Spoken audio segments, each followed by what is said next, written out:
Assalamualaikum warahmatullahi wabarakatuh. Di sini kami dari kelompok 6 teori ekonomi mikro yang akan membahas materi tentang utility dan perilaku konsumen 2 dengan dosen pengampu mata kuliah Bapak Firman Setiawan, SHI MEI.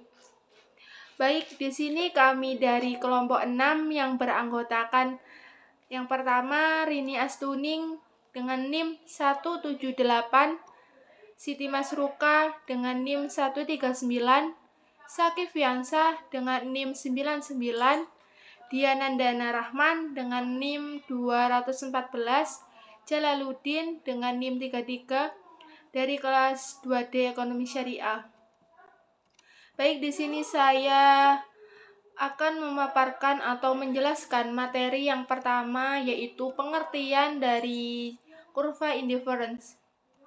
Indifference curve atau bisa disebut kurva indifference pertama kali digagaskan oleh seorang ekonom yang lahir di Irlandia yang bernama Francis Edgeworth, dan juga seorang ekonom yang lahir di Italia yaitu Vilfredo Pareto. Keduanya memberikan gagasan bahwa pendekatan ordinal harusnya dapat membentuk suatu dari analisis ekonomi dibandingkan dengan pendekatan kardinal. Jadi pengertian dari kurva ini menunjukkan semua kombinasi barang yang dapat memberikan tingkat kepuasan atau utility yang sama bagi seorang konsumen. Konsumen menganggap bahwa semua kombinasi yang terdapat dalam kurva indifferent mempunyai tingkat preferensi yang sama.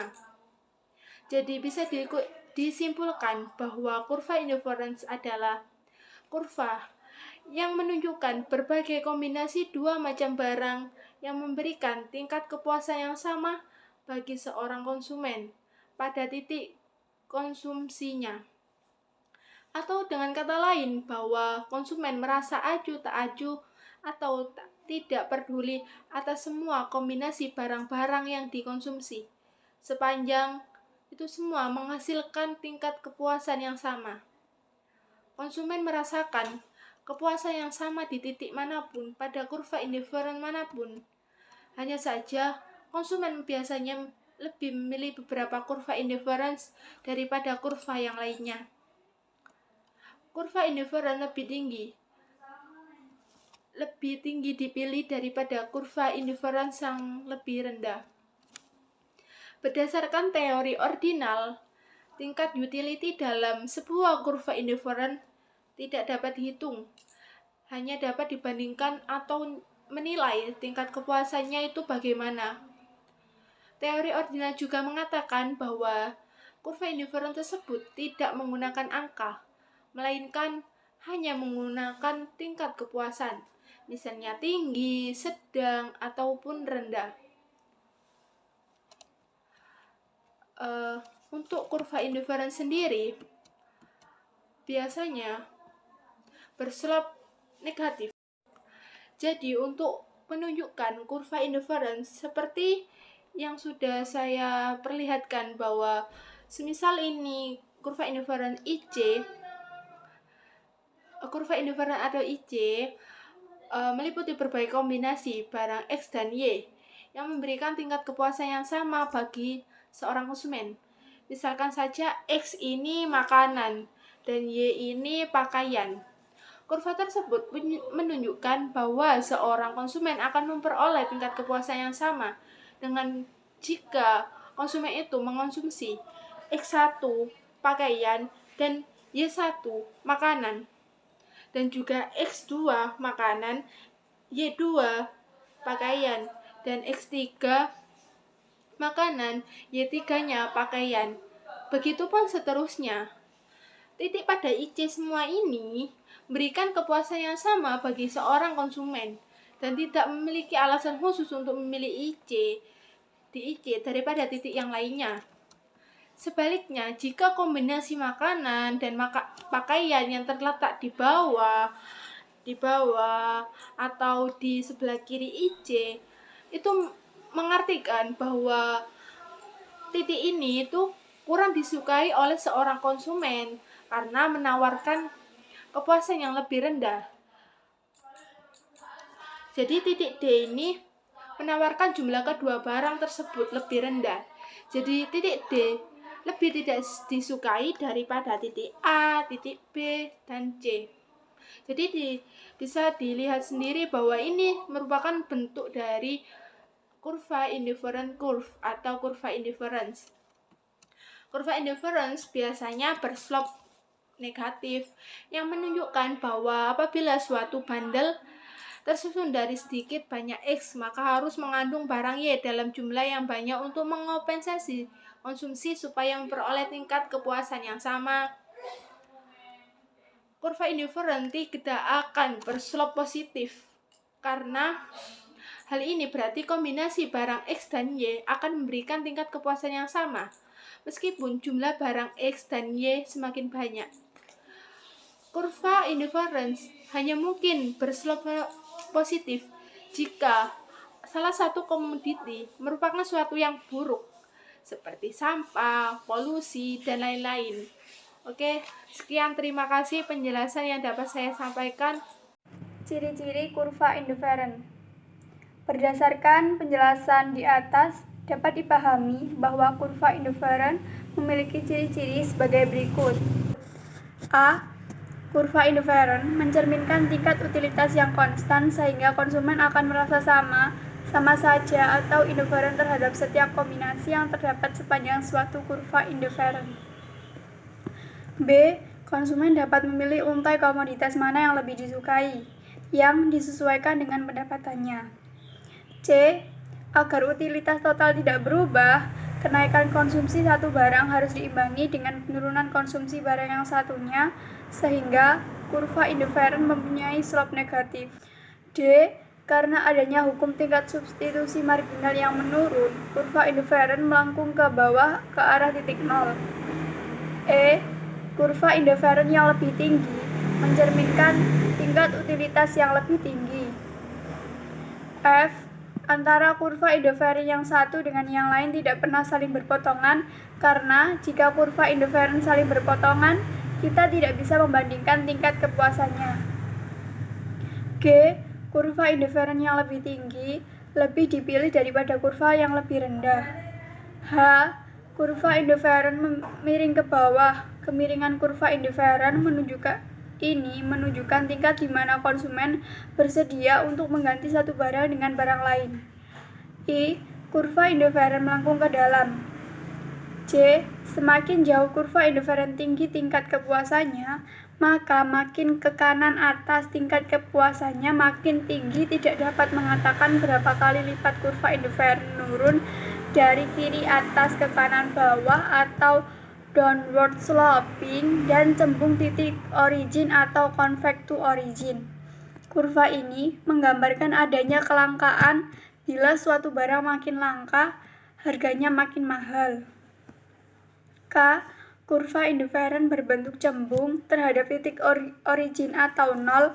Tingkat penggantian barang X terhadap Y atau marginal rate of substitution X for Y sama dengan MRS. Semakin kecil artinya jika kita ingin menambah konsumsi 1 unit barang X, maka kita harus mengurangi sejumlah unit tertentu barang Y, di mana pengurangan Y semakin lama semakin kecil. I. Kemiringan kurva indifferent memiliki arti bahwa kurva tersebut negatif jika suatu jenis barang ditambah, maka jenis barang lainnya harus dikurangi untuk mempertahankan tingkat kepuasan yang sama. M. Karena adanya hukum tingkat substitusi marginal yang menurun, kurva indifferent melengkung ke bawah ke arah titik nol.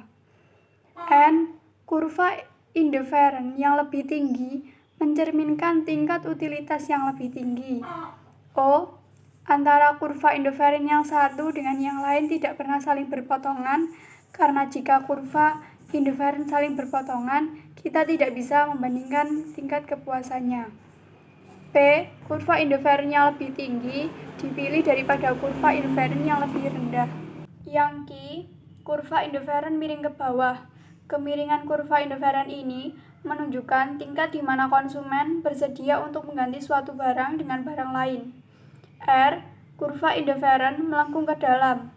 S, semakin jauh kurva indiferen tinggi tingkat kepuasannya, maka makin ke kanan atas tingkat kepuasannya makin tinggi, tetapi tidak dapat mengatakan berapa kali lipat. T, kurva indiferen menurun dari kiri atas ke kanan bawah atau downward sloping dan cembung ke titik origin atau convex to origin. Kurva ini menggambarkan adanya kelangkaan bila suatu barang makin langka, harganya makin mahal. U, kurva indiferen berbentuk cembung terhadap titik origin atau nol. Tingkat pergantian barang X terhadap Y atau marginal rate of substitution X for Y sama dengan MRS. Semakin kecil, artinya jika kita ingin menambah konsumsi 1 unit barang X, maka kita harus mengurangi sejumlah unit tertentu barang Y, di mana pengurangan Y semakin lama semakin kecil. V, kemiringan kurva indiferen memiliki arti bahwa kurva tersebut negatif. Jika suatu jenis barang ditambah, maka jenis barang lainnya harus dikurangi untuk mempertahankan tingkat kepuasannya yang sama. Marginal rate of substitution. Jika konsumen dapat menukar kombinasi komoditas X dan Y untuk satu utilitas yang sama, maka dalam hal ini sebenarnya konsumen menukar nilai kepuasan dari barang X dan Y. Menambah atau mengurangi konsumsi komoditas X berarti menambah atau mengurangi total kepuasan barang X yang berdampak pada adanya perubahan marginal utility atau MU. Jadi, perubahan jumlah X dan Y sama dengan perubahan MU. Persamaan di atas dikenal sebagai marginal rate of substitution atau MRS, yang sebenarnya menunjukkan kemiringan dari kurva indifference. MRS selalu negatif dan mengukur pertukaran atau trade-off dua komoditas pada kondisi utility konsumen yang tidak berubah. Karena prinsip inilah, maka kurva indifference mempunyai kecenderungan cembung terhadap titik asal atau convex to origin. Jadi, MRS menunjukkan jumlah barang Y yang rela dikurangi disebabkan konsumen menambah jumlah barang X. Assalamualaikum warahmatullahi wabarakatuh. Perkenalkan, nama saya Syakif Yansabian Malhandra. Di sini saya akan menjelaskan tentang garis anggaran. Kurva garis anggaran adalah kurva yang menunjukkan kombinasi konsumsi dua macam barang yang membutuhkan biaya atau anggaran yang sama besar. Atau dengan kata lain, garis anggaran adalah garis yang menghubungkan titik-titik kombinasi barang X dan barang Y yang dapat dibeli konsumen dengan sejumlah pendapatan tertentu per unit waktu. Jadi, bisa disimpulkan bahwa garis anggaran adalah kurva yang menunjukkan berbagai kombinasi konsumsi dua macam barang yang membutuhkan anggaran yang sama besar. Pada dasarnya, setiap orang pasti menginginkan konsumsi yang banyak dan berkualitas tinggi, karena hal tersebut sudah menjadi sifat dasar manusia. Namun, keinginan tersebut tidak akan terpenuhi karena pengeluaran manusia dibatasi oleh anggaran yang dimiliki. Garis anggaran dapat ditentukan dengan menggunakan rumus berikut. I sama dengan PX dikali X plus PY dikali Y. Keterangan I sama dengan pendapatan atau anggaran konsumen. PX sama dengan harga barang X. PY sama dengan harga barang Y. X sama dengan jumlah barang X. Y sama dengan jumlah barang Y pangkat 11. Contoh kasus, misalkan Diva mempunyai pendapatan 6 juta rupiah per bulan. Harga pangan adalah 10.000, sementara harga lainnya adalah 20.000. Maka menunjukkan berbagai kombinasi pangan dan lainnya yang dapat dibeli setiap bulannya dengan pendapatan 6 juta rupiah. Dapat dituliskan dalam tabel berikut. Keranjang A kemudian ada pangan atau X 600, kemudian ada lainnya atau Y 0, kemudian pendapatan atau I 6 juta ribu rupiah. Kemudian yang keranjang B, pangannya 400, kemudian lainnya 100, kemudian keranjangnya 6 juta ribu rupiah. Keranjang C, pangannya 200, lainnya 200,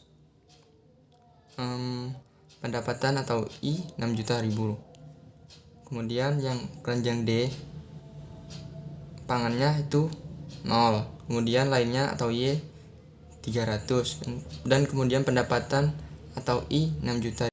Gambar 2.2 menunjukkan bahwa kombinasi makanan X dan lainnya atau Y yang dibeli individu ditunjukkan oleh segitiga OAD dengan asumsi bahwa individu lebih suka lebih banyak barang daripada sedikit. Maka batas luar segitiga ini merupakan kendala yang relevan menunjukkan seluruh pendapatan yang tersedia ini untuk dipergunakan untuk membeli barang X dan Y. Slope batas anggaran yang berbentuk segitiga ini ditentukan oleh minus PX per PY. Dalam hal ini menunjukkan minus 100 per 200 sama dengan minus 1 per 2. Kemiringan garis anggaran minus PX per PY adalah perbandingan negatif dari harga dua jenis barang.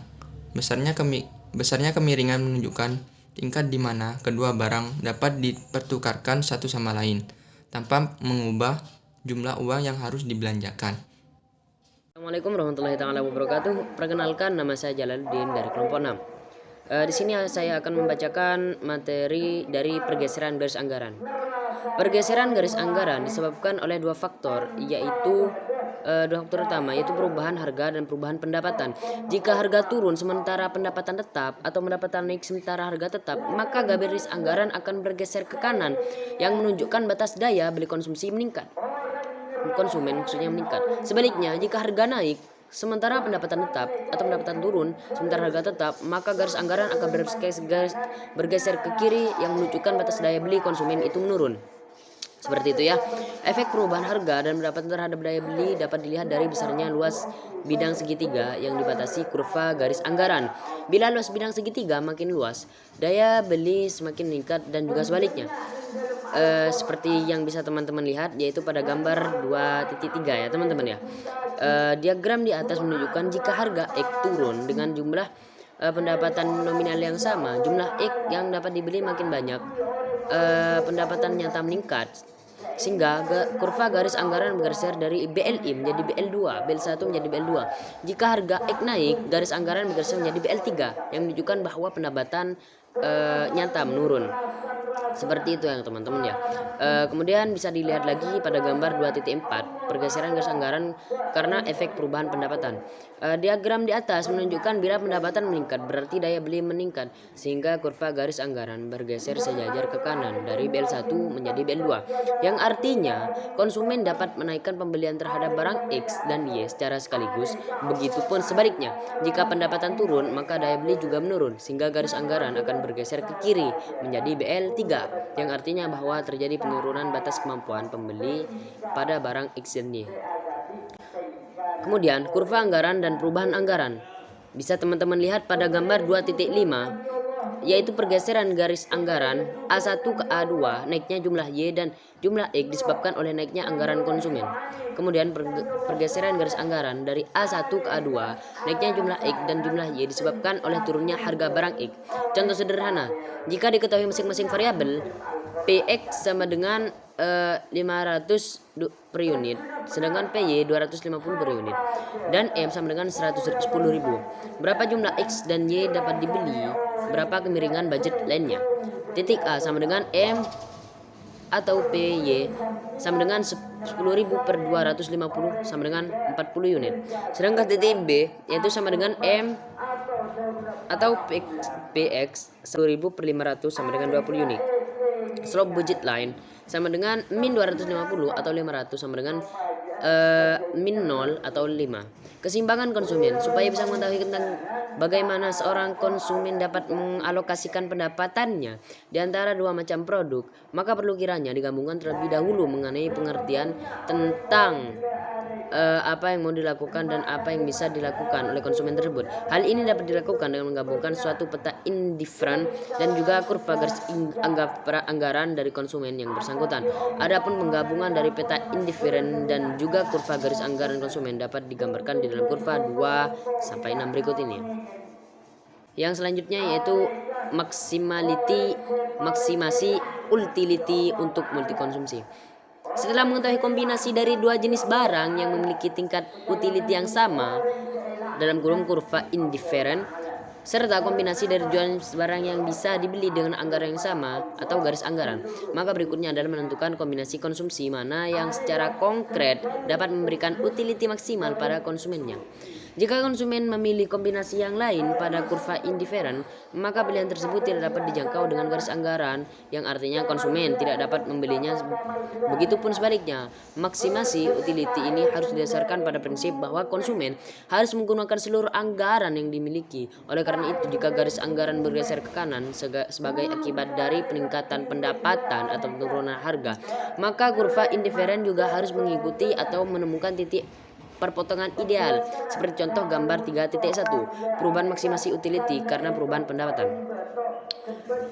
Seperti contoh gambar 3.2, perubahan maksimasi utility karena perubahan harga. Utility merupakan sebuah konsep yang abstrak tentang nilai guna dan manfaat atas barang dan jasa yang dikonsumsi. Dalam perkembangannya, pengukuran terhadap nilai kepuasan yang terdapat dalam sebuah komoditas tidak lagi menggunakan standar angka atau nilai. Jika konsumen memilih kombinasi yang lain pada kurva indifferent, maka pilihan tersebut tidak dapat dijangkau dengan garis anggaran, yang artinya konsumen tidak dapat membelinya gitu loh. Begitu juga jika konsumen memilih kombinasi yang lain pada garis anggaran, maka pilihan tersebut tidak dapat memberikan utility maksimal. Sekian. Assalamualaikum warahmatullahi wabarakatuh. Di sini saya akan menjelaskan tentang akibat perubahan dan pendapatan. Pengaruh perubahan pendapatan konsumen terhadap keseimbangan konsumen adalah sebagai berikut. 1. Pergeseran garis anggaran dari A1 ke A2 menunjukkan naiknya jumlah Y dan jumlah X disebabkan oleh naiknya anggaran konsumen. 2. Income consumption curve atau ICC yang merupakan tempat titik-titik keseimbangan atau equilibrium sebagai kombinasi produk yang dikonsumsi untuk memberikan kepuasan atau utilitas. Memberikan kepuasan atau utilitas maksimum kepada konsumen pada berbagai tingkat pendapatan asumsi. Pada kondisi ini adalah bila hanya pendapatan konsumennya berubah, bukan oleh sebab lain. Bisa diperhatikan pada kurva di makalah. Kurva konsumsi pendapatan dibentuk dengan menghubungkan titik-titik persinggungan, di mana ketiga titik tersebut merupakan kepuasan maksimal pada garis kendala anggaran masing-masing. Kedua, efek pergantian dan efek pendapatan. Perbedaan efek pergantian dan pendapatan dapat digunakan untuk menentukan apakah suatu barang merupakan barang normal superior, inferior, atau given. Pergantian barang normal adalah barang yang memiliki efek pendapatan selalu positif, sedangkan untuk barang superior dapat ditentukan bila efek pendapatan lebih besar dari nilai absolut efek pergantian. Efek pendapatan antara lain penentuan kurva permintaan individu. 1. Ada barang X dan Y yang dikonsumsi. 2. Asumsi ceteris paribus adalah harga barang Y dan pendapatan konsumen. Ketiga, jika barang X turun, pendapatan real naik, sehingga kuantitas barang X yang diminta meningkat. 4. Anggaran berotasi atau memutar ke kanan. 5. Perubahan harga berarti mengubah daya beli real. 6. Individu akan berpindah ke kurva indifference baru yang konsisten dengan daya beli yang baru atau daya beli yang berbeda. Yang ketujuh, garis anggaran akan berotasi mengikuti perpindahan kurva indifference dan daya beli. Efek pergantian atau penurunan kurva permintaan individu. 1. Ada dua barang X dan Y yang dikonsumsi. 2. Asumsi ceteris paribus atau harga Y dengan utilitas konstan. Ketiga, jika barang X turun, pendapatan atau diimbangi compensated agar utilitas tetap atau untuk mencegah peningkatan kesejahteraan sebagai akibat penurunan harga. Yang keempat, pergerakan atau perpindahan di sepanjang kurva indifference. Yang kelima, individu bertahan pada kurva indifference yang sama. 6.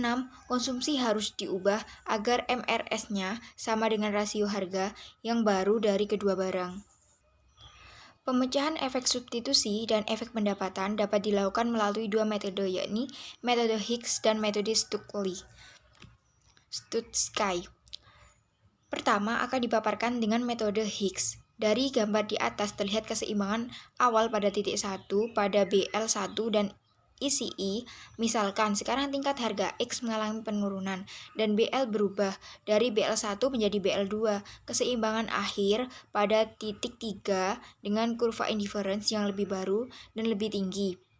Atau di sini keseimbangan konsumen itu meningkat walaupun tingkat pendapatannya nominal tetap karena pendapatan real konsumen terhadap komoditas X itu naik. Yang ketiga, pendekatan ordinal. Dalam pendekatan ordinal, utilitas suatu barang tidak perlu diukur.